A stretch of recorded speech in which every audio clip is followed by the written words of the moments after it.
তারপরে কোনটা আছে এটা দেখে রাখো, তাহলে পরে তুমি দেখে দেখে লাগাতে পারো। দেখে দেখে লাগাতে পারো।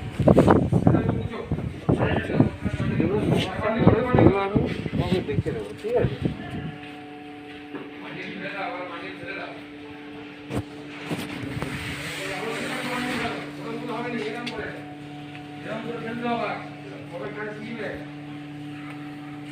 এই রোলারের থেকে রোলার দুটো রোলার একসাথে নিয়েছে, এই নিচে রোলার নিয়ে পরে এইটার সাথে বেঁকে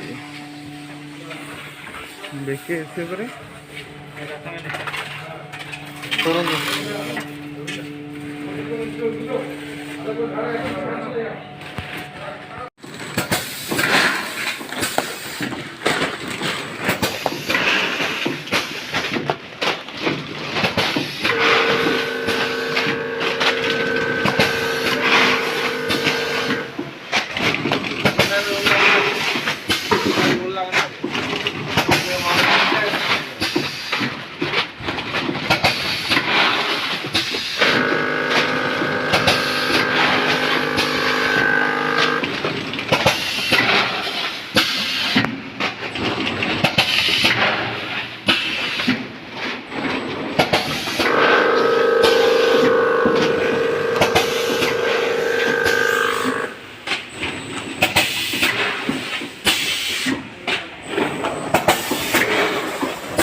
করে আমার কথা পাঠিয়ে দাও।